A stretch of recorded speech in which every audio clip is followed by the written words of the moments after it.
Na-misplace ko kasi yung insole ko. Tapos, nung last one time, bibilyar ako, ay wala yung insole. Kailan kayo nagbilyar? Last week. Last week lang? Okay. So, sumakit yung paa ko. Konti lang. Tapos pagising ko na the next morning, kasi hindi ko na Mas mailakad. masakit na. Mas masakit na. Tapos po, sinubukan ko kasi hindi ko talaga mailakad eh. Nag-arcosya ako, nag-less lang. Tapos High grade bigla na yun. namang 120 pa ininom ko.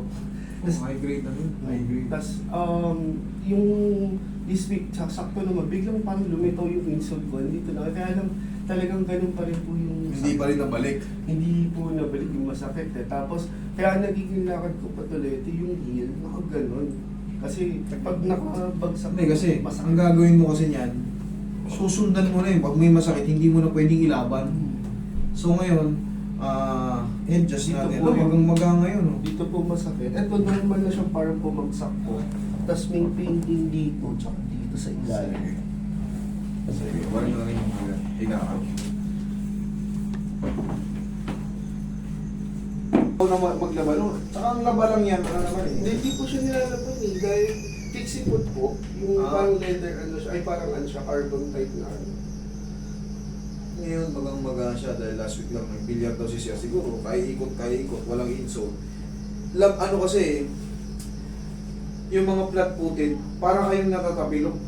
Yung pa isa, pag masa po. Para kayong Naitapak ko natatapilok. Weak yung paa. Pag naitapak ko sa uneven, kunyari may maliit na bato. Mga ganun. Napapagano. Sige.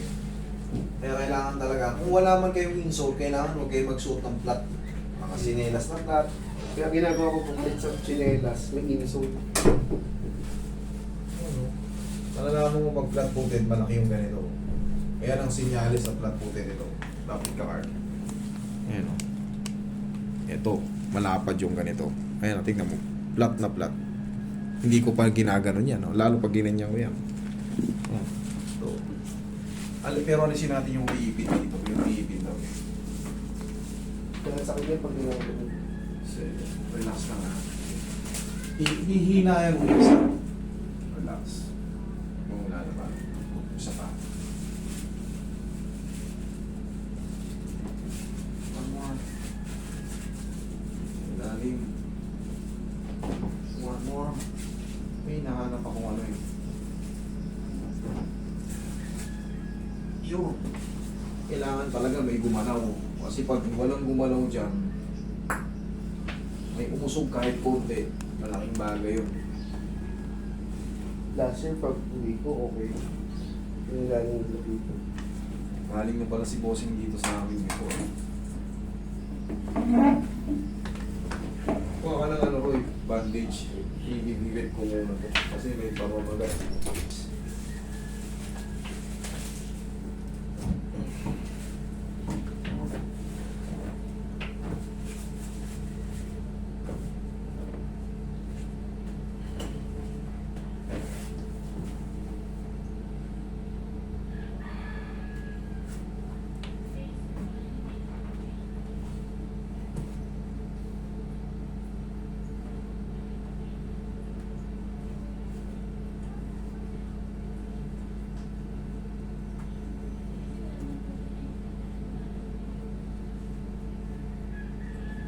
Kahit pa dito ba nilang matapaan.